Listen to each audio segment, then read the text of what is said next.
ఈ నెల 8న పరమపదించిన అక్షర సూర్యుడు ఈనాడు గ్రూప్ సంస్థల అధినేత రామోజీరావు విగ్రహం రూపుదిద్దుకుంటోంది.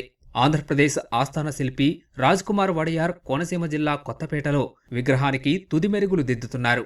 అనేక చిత్రాలు పరిశీలించి చివరికి 60 ఏళ్ల వయసులో రామోజీరావు ఎలా ఉన్నారో అలాంటి మూర్తి తయారీకి ఉపక్రమించారు. 7.5 అడుగుల ఈ విగ్రహానికి కేవలం 4 రోజుల్లోనే పూర్తి రూపు తీసుకొచ్చారు. విజయనగరం ఎంపీ కలిశెట్టి అప్పలనాయుడు విగ్రహాన్ని పరిశీలించారు.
తెలుగువారి స్ఫూర్తి ప్రదాత రామోజీరావు విగ్రహం తయారు చేసే భాగ్యం తనకు దక్కడం అదృష్టమని శిల్పి రాజ్కుమార్ వడయార్ తెలిపారు.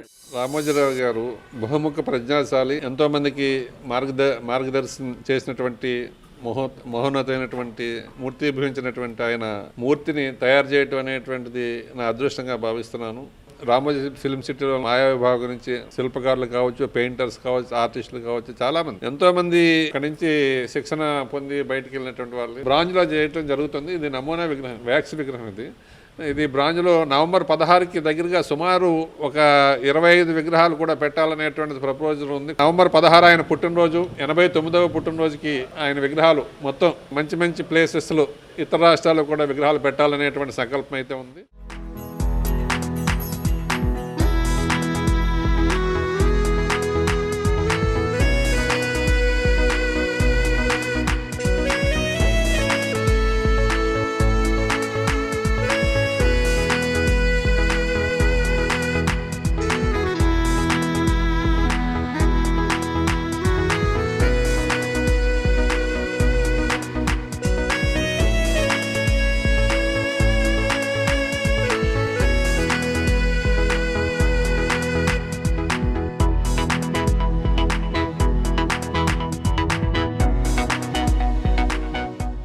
విగ్రహాన్ని ఈనాడు పత్రిక స్థాపించిన విశాఖలో ప్రతిష్ఠిస్తామని విజయనగరం ఎంపీ కలిశెట్టి అప్పలనాయుడు తెలిపారు. తెలుగువాడికి ఆయన తెలుగు ప్రజలకు చేసే సేవను గుర్తుగా ఒక నిలువెత్తు విగ్రహాన్ని ఏర్పాటు చేయాలి. ప్రధానంగా విశాఖపట్నంలో అది స్థాపించాలని. ఎందుకంటే ఆయన ఈనాడు 74లో అక్కడ ఏర్పాటు చేయడం, అక్కడి నుంచి తెలుగు వాళ్ళకి అండగా ఉండి ఏ కష్టం వచ్చినా సరే తెలుగు వాళ్ళకి నేనున్నానని వారు సగర్వంగా ముందుకొచ్చి న్యాయం చేసిన వ్యక్తి. ఖచ్చితంగా ఇది మేము రేపు ఫిల్మ్ సిటీకి తీసుకెళ్లి ప్రదర్శన చేసి ఆయన కార్యక్రమం ఉంది. తర్వాత మేము విశాఖపట్నం చేసి మా సొంత కాలేజీలో ఒక కార్యక్రమం ఉంది, అది కూడా పెడతాం. ఒక విగ్రహమే కాదు, నా ఆలోచనలు ఉన్నాయి. వారు ఎక్కడైతే తెలుగు ప్రజల కోసం వారు సర్వీస్ ఇచ్చారో దాదాపు క్రమబద్ధంగా ఇది ఒక ఉద్యమంలాగా చేసి నా ఆలోచన ఒకటే, ఖచ్చితంగా రామోజీరావు గారు అనే వ్యక్తి భావితరాలు తెలియాలి, మన తెలుగువాడు తెలియాలి. ఆయన విగ్రహాన్ని తొలుతగా పెట్టాలి అనుకుని రావడం అనేది నాకు అదృష్టంగా భావించుకుంటున్నాను, కృతజ్ఞతగా. ఎందుకంటే ఒకప్పుడు సంస్థలో పనిచేసి ఈరోజు నేను పార్లమెంట్ సభ్యుడైనప్పటికీ కూడా వారు ఆశయాలు, ఆలోచనలు మార్గదర్శకంగా ఆలోచించి ఈరోజు సమాజానికి మంచి ఇవ్వాలన్న తపంతో వచ్చిన వ్యక్తి. ఇదంతటికీ కారణం వారు ఆశయాలే, వారు ఆలోచనలు అనేది నేను చెప్పగలను.